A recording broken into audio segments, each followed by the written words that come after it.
And I've got one Elevate owner that I want to call up here. And I just want, Sean is probably one of the most successful students that has worked with me. He's actually launching his 4th Airbnb in right about a year.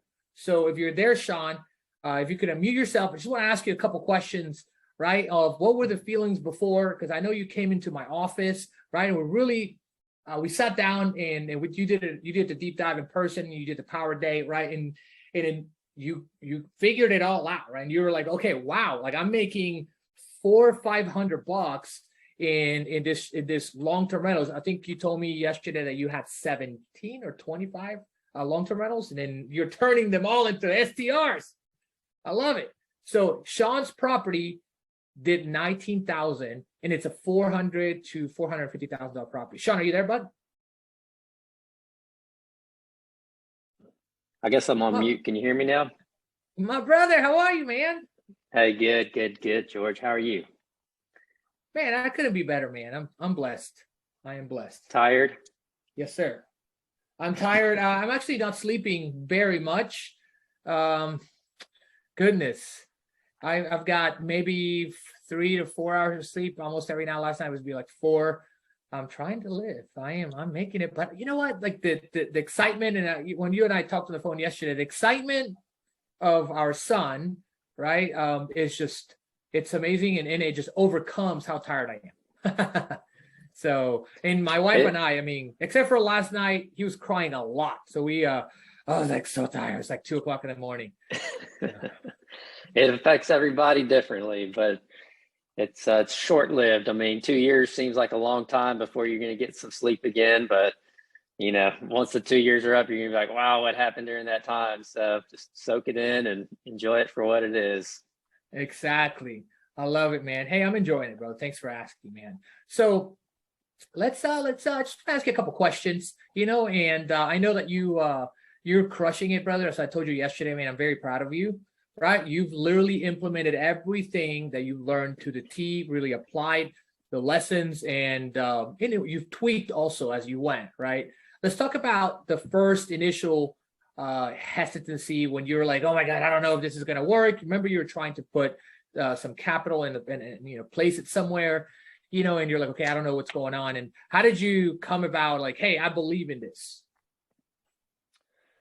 So I went through a buyout, and I got some properties free and clear from that buyout, and then I ended up refinancing those properties so I could have some cash that I could, you know, go, and I was basically just going to go and continue doing what I was doing, but I had more cash than I was used to having, and I really was trying to figure out, okay, well, what's going to be the best return on my investment with this money? Because, you know, I was in the mobile home arena, and everything that I had come from was buying these $10,000 mobile homes and turning around and selling them for, you know, 20,000 or whatever, and making some quick profits. And then, you know, from that time up to the point where I was doing short-term rentals, I was flipping some houses, and I really just got slammed with a big tax bill, you know, from the IRS. And so I'm like, okay, so now I don't know if I necessarily want to do flipping, because all I'm doing is just, I'm giving half of it to the government, you know? So my tax advisor was like, you should probably shift directions more towards rental properties, right? And on my rental houses, my returns just aren't that great. You know, I get more excited to make, you know, $30,000 on a flip than I do $200 a month on a rent house, you know? So, but whenever you're not really making 30 and you're paying 15 to the government and you're only keeping 15, it's like, okay, well, there's got to be something different. And so I actually made a Facebook post and some real estate groups, and Landon Rothstein was the one that replied back on one of my comments on like, hey, if you had X dollars, you know, I put $1 million. I didn't have that much, but I just said, hey, if you had $1 million, what would be the strategy that you would go with?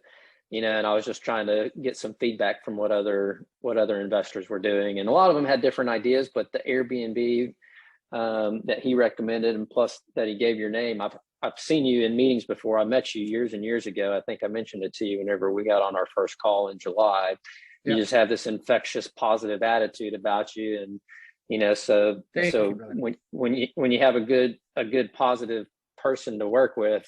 You could probably do anything, right? If you were selling mangoes on the corner, I'd be like, man, let me sell some mangoes on the corner with you. Like, let me learn how you do what you do, right? But you really you make good money and a lot of money with this business model, and it made a lot of sense to me. And the single family housing market I'm familiar with, so it was kind of just a perfect match for what I already knew, and just taking what you're doing with it and using that strategy. So my hesitancy, I think, was just maybe just being a different part of the market that I wasn't familiar with, and and the unknowns of what's going on in this market. I mean, everything just seems like it's so expensive, and since I started with you back last July, it seemed like everything was expensive, and now everything's even more expensive. So at some point in time, you gotta pull the trigger and do something. You can't sit there. I remember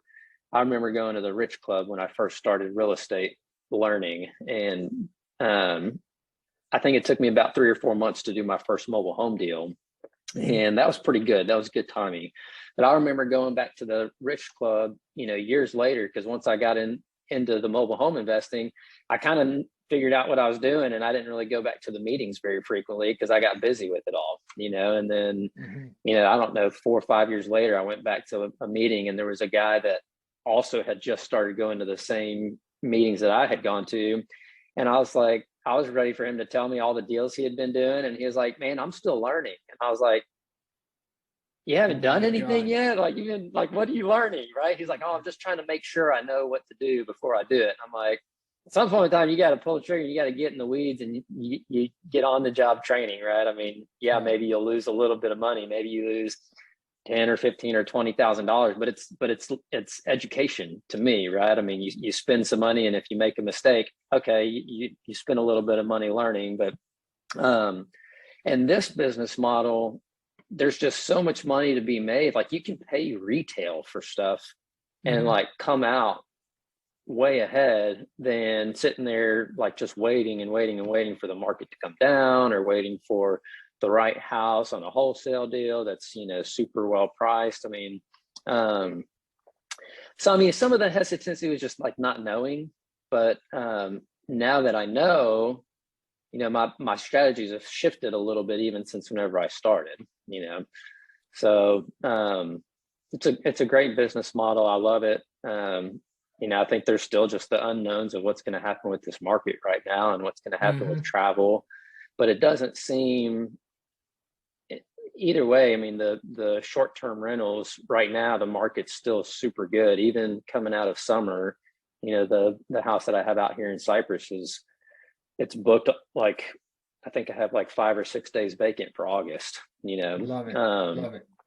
And even going in September, I think I've got another week already booked. So it makes a lot of sense. It makes a lot of business sense. I mean, you can put it on paper and you can see the numbers, and you can be like, okay, wow, like I can get my money back. And like for me, for the long-term rentals, I was using the same rule everybody else did, which was the 10% rule, right? So if I can get my money back, or the 1% rule, whatever it is. But basically, if you can get your money back in 10 years or less, then you're good. And some people will even do longer than that. But the Airbnb business model, I'm seeing that I can get the money back in less than half that time frame.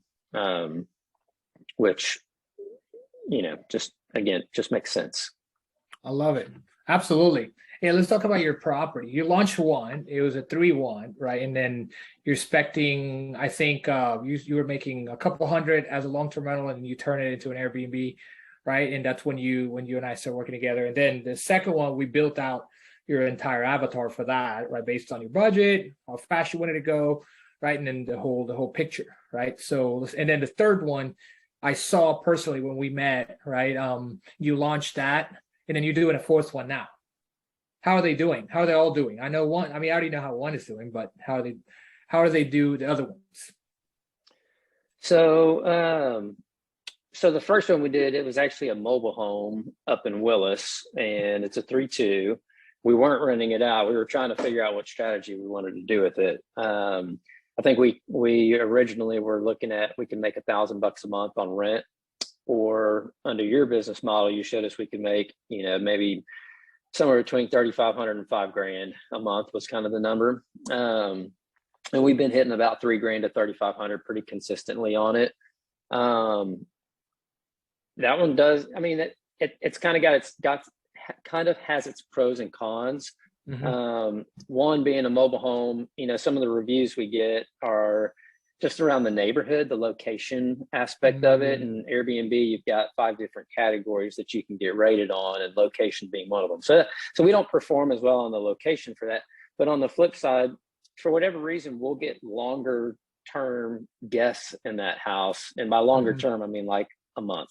So I don't know, we've probably had 3 different guests that have booked that house for an entire month, which is nice because then you don't have to deal with the turnover, and you don't have to deal with cleaning it and all the cleaning fees and stuff like that.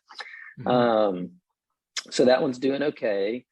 The one in Cyprus is the one that we bought that was with the Avatar. And if I could basically, if I was in a position today to go out and do the same thing, I would just buy 4 or 5 of those in the next year, and then 4 or 5 again the next year, and then just get to, I mean, I find it fun, at some point in time, you cover all your expenses and you got to figure out what to do with your life. And I think that this is just something that I enjoy doing. So I would probably continue doing it, just for until I got bored of it, or, but I find it fun to make money. And I think anybody that's, getting into investing in real estate, they like to make money, so that's my favorite property, just because for the amount of work you put in. I think you and I talked about it. It's the same amount of work that you put in on a cheaper house versus a more expensive house, and the returns are a whole lot better. So that's the one that we did 19 grand for July.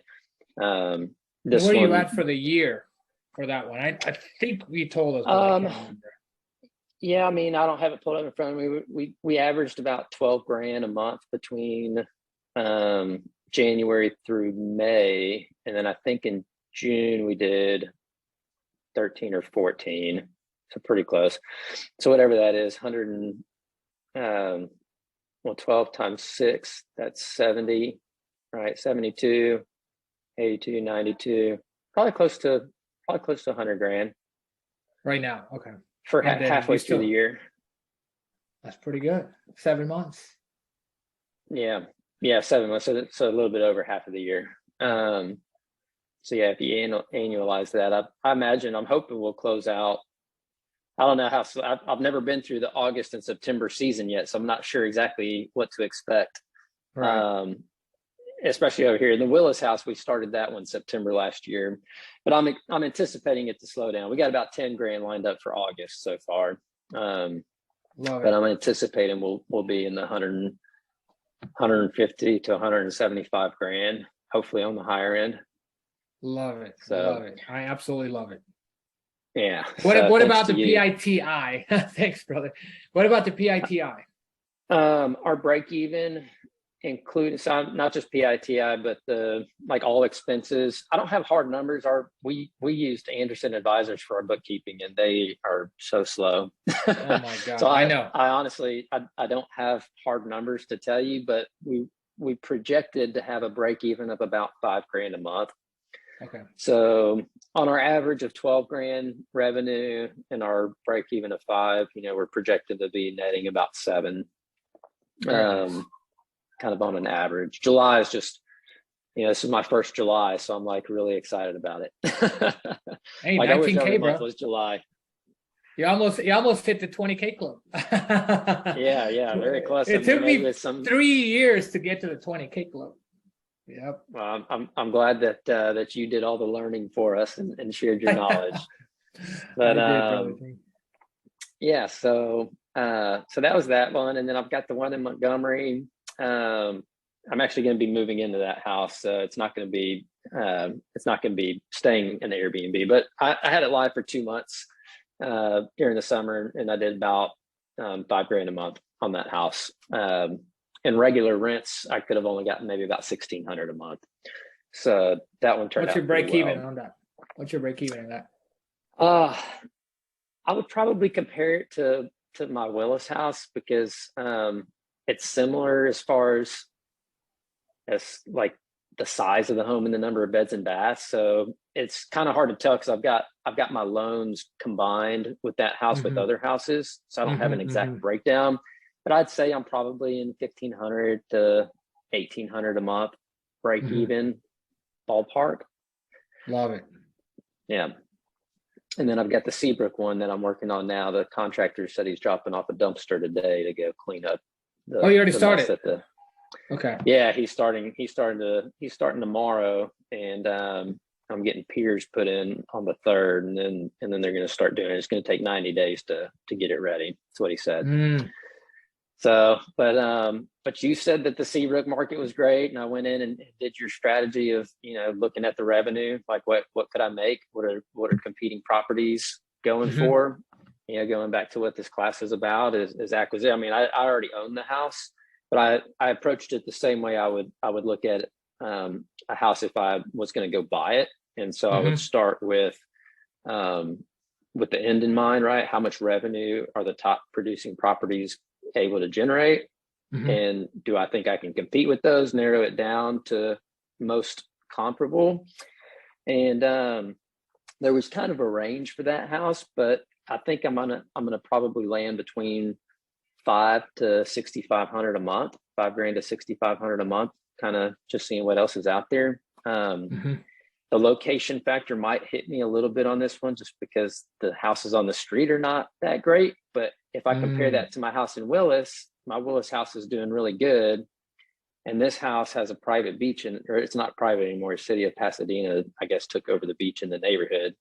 But that might draw some people to that location. Plus, it's closer to Houston, so you get a lot more traffic for people traveling for different reasons. There's the Space City, you got Kima, and then you have all the refineries and all the workers that might come into the area for various reasons. So I'm hoping that I'll have better success with that one than I do with the Willis one.